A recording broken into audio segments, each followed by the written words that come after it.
Blake's fists clenched. His jaw tightened. This was too much. "You stay away from her," he warned, voice low and dangerous. But the boy didn't run. He didn't even step back. Instead, he swallowed hard, his throat visibly trembling. "Please," he begged softly, "just hear me out. My name is Noah. I'm not dangerous. I've seen something before. Something that might fix what she can't hear." Blake stared at him. He didn't trust strangers, and he definitely didn't trust a dirty boy appearing out of nowhere claiming he could help Lily hear. A miracle doctors had said was nearly impossible. But there was something honest in the boy's eyes. Something desperate but sincere. Noah lowered his hand slowly and continued. "My grandfather. He was an engineer. He made devices for kids like her. I have something he built. Something he never got to use." Blake's heart thumped hard in his chest. He wasn't sure whether the boy was lying or telling the truth. But he did know one thing. This moment, this unexpected meeting by the riverside, was about to change his entire life and his daughter's. Noah's voice shook as he spoke, his fingers nervously tapping against his torn jacket. He told Blake that he once lived a completely different life. A small, warm home at the edge of town, where he stayed with his grandfather. The old man had been a retired engineer, known quietly in certain circles for repairing hearing aids and experimenting with new sound-based inventions. He wasn't famous, but he was brilliant, spending countless nights tinkering with tiny wires and circuits while Noah sat beside him, learning every screw and switch. But everything changed the night their house caught fire. Noah's voice cracked as he explained how the flames spread so fast he barely escaped through a broken window. His grandfather didn't make it out. Within hours, Noah lost his family, his home, his future, everything. After that, he drifted from place to place, eventually finding shelter under the bridge by the river. It wasn't home, but at least it kept him dry. Blake listened, his arms crossed tightly over his chest. His expression stayed sharp and guarded, but behind his eyes, a tiny flicker of sympathy appeared. Then Noah continued, "My grandpa built a prototype device before he died. It wasn't a normal hearing aid," he said, holding his breath as if afraid Blake might explode again. "It uses a different kind of sound conduction. It could help kids hear in ways regular devices can't. But it was never tested properly." Blake's jaw tightened. "And you think my daughter is your experiment?" he snapped, stepping forward, the gravel crunching under his heavy boots. "No, no, sir." Noah backed up a little, but didn't run. His voice rose with honesty. "I'm not trying to use her. I've seen something before. Yesterday, I watched her by the river, the way she watched the world so quietly. My grandpa always said quiet kids carry the loudest strength inside them." His eyes softened, full of genuine admiration for Lily. "I just wanted to help her, even if you never believe me." Lily, unaware of the heavy conversation, stepped closer to him. With her small hand, she gently touched Noah's trembling fingers. She didn't know his words, but she understood emotions better than most. She sensed kindness, sadness, and something else, hope. Blake's breath caught for a moment. His daughter never reached out to strangers, not like this. He sighed deeply. Blake Turner was a man built from steel, but when it came to his daughter, he had no armor. He still didn't trust Noah, but he wasn't cruel enough to ignore a boy who had lost everything. "How can you help her?" Blake finally asked, his voice low, steady, almost reluctant. Noah blinked, surprised that the man was even listening. Slowly, he unzipped his warm backpack. The fabric was frayed, the edges torn, but he handled it like something precious. From inside, he pulled out a small metal case, dented but kept clean. He opened it carefully, almost reverently. Inside lay a handmade hearing device, scratched, old, but protected as if it were treasure. Tiny wires curled around small metal pieces. A faint engraving of his grandfather's initials glimmered on the side. "My grandfather made this for a little girl once," Noah said softly. "But she moved away before he could try it. After he died, I kept it safe. I didn't want his work to disappear." Blake studied the device, eyebrows furrowed. It didn't look harmful, just unusual. A strange mix of science and love. "If there's even a chance," Blake whispered, his voice breaking as tears pooled in his eyes. Lily deserves everything. And in that moment, something silent passed between the biker and the homeless boy. Noah gently unscrewed the metal lid of the small case and lifted the device with both hands, treating it like something sacred. Though the morning air was biting cold, his fingers moved with surprising steadiness. He pulled out his plastic water bottle, half full, slightly crumpled, and dripped a few drops onto a cloth, wiping away dust and grime from the tiny silver surface. Every movement carried a mixture of fear and hope. This was his grandfather's last invention, and maybe Lily's first chance. Blake knelt down in front of his daughter, his massive frame lowering gently to her level. He signed slowly, making sure she understood every gesture. "It's okay. Daddy is right here." Lily looked into his eyes, saw the reassurance in his smile, and nodded. She trusted him completely. Noah took a shaky breath. He positioned the small device behind Lily's ear, adjusting its hooks with careful precision.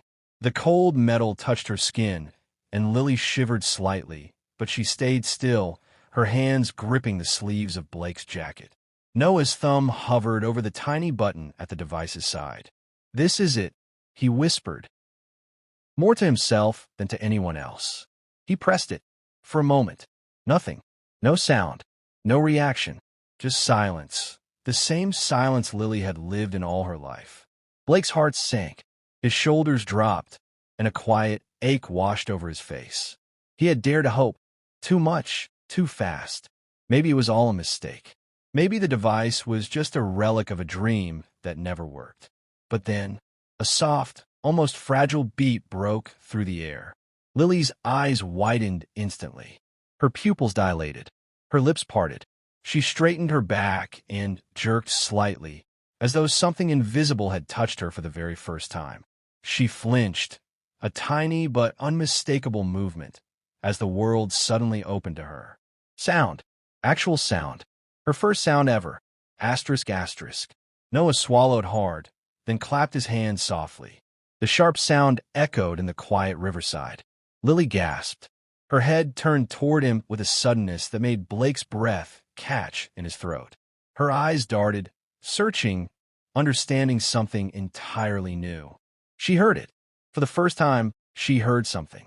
Blake's hands trembled uncontrollably. He lifted his fingers beside Lily's ear and snapped them gently. Snap! Lily's head swung toward him. Her lips trembled as she shaped her first word, a word she had never spoken, never even heard before. Asterisk, asterisk, daddy. Asterisk, asterisk. Blake's entire world shattered into pieces of joy. He dropped to his knees and wrapped his arms around Lily, pulling her tight against his chest. His tears soaked into her hair as he shook with emotion. "You did it," he whispered hoarsely, voice breaking. "You really did it." Noah blinked rapidly, trying to stop his own tears from falling. "Your daughter, she did everything. I just gave her a tool. That's all." But as if to remind them this miracle came with limits, the device flickered. A tiny spark popped near the battery. Noah winced. It won't last long. It needs doctors, real engineers. But at least, he looked at Lily, awe shining in his eyes. At least she knows now. She knows what sound feels like. And then something magical happened. A soft giggle slipped out of Lily's lips. A laugh. Her very first laugh. A small, airy, beautiful sound that drifted across the riverside like a melody. Blake froze in wonder. Noah covered his mouth, stunned. For the first time in her entire life, Lily didn't just smile. She laughed, and the world heard her. Blake didn't need time to think. His decision came instantly, powered by gratitude, instinct, and something he never expected to feel for a stranger, a deep sense of trust. He stood up straight, his shadow towering over Noah. "Noah," he said firmly, "you're coming home with us." Noah took a step back, alarmed. "No, sir. I can't," he stammered. "People get scared of kids like me. Homeless kids. I don't want to bring trouble to your house." Blake shook his head slowly. "Kid, trouble isn't something I'm afraid of. I ride a Harley for breakfast." A small smile tugged at the corner of his lips. "But you? You helped my daughter hear her first sound. You saved her. And I don't trust people easily. Ask anyone in Redwood Valley." His voice softened in a way that surprised even him. But you've earned a place with me. Noah's lips parted, speechless. No one had spoken to him like that since his grandfather died.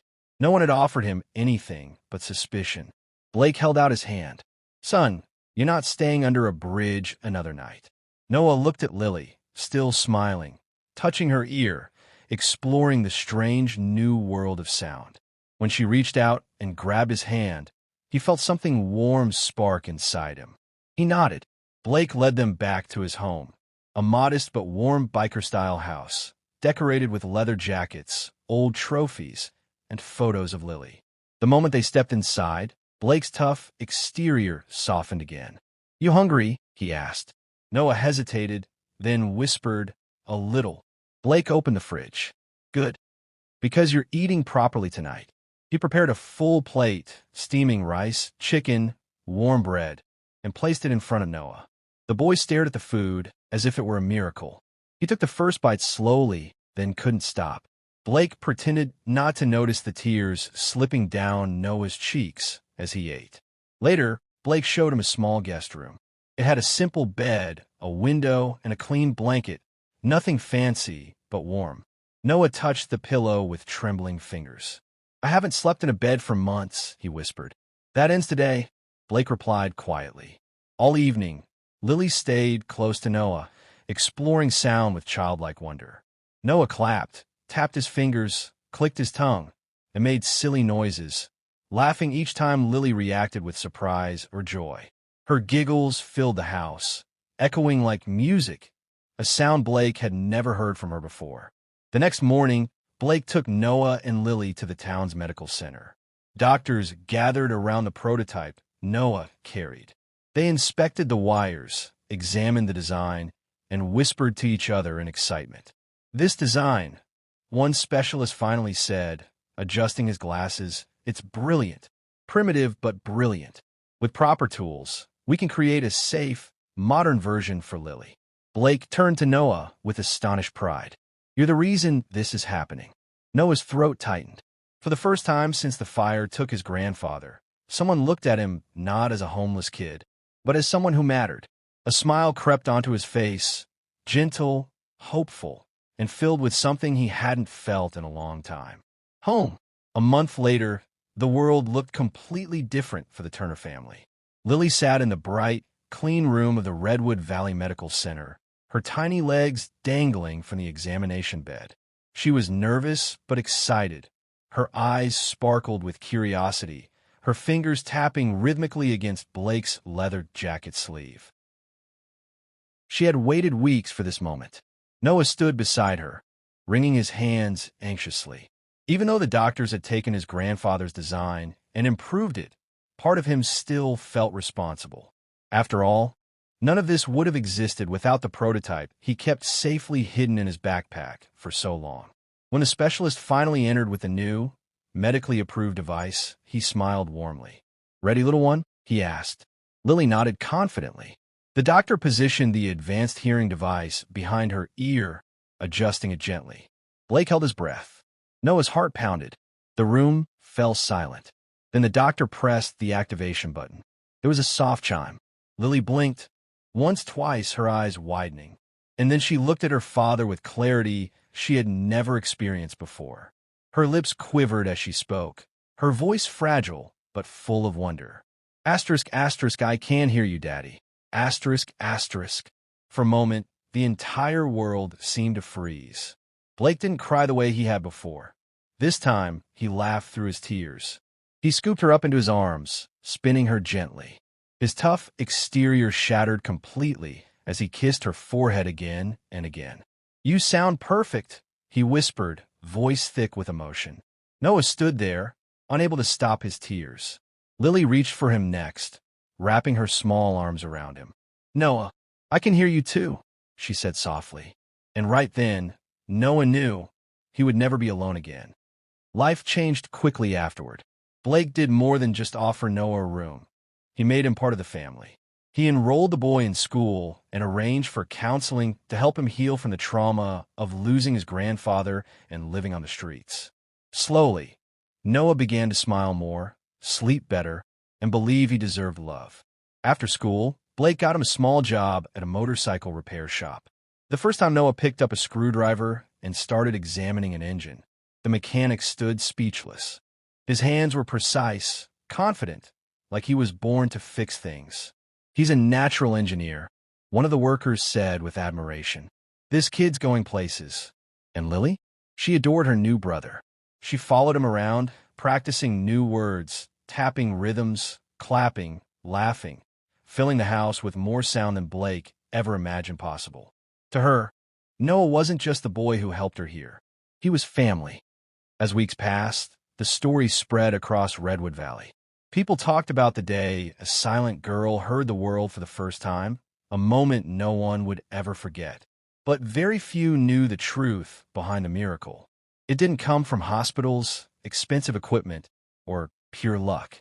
It came from a homeless boy who carried hope in his heart, a forgotten invention in his backpack, and a courage far beyond his years. Blake realized something powerful. A rough biker, a deaf little girl, and a boy who had nothing, together created a miracle that changed everything. Sometimes, the greatest transformations begin with the people you least expect.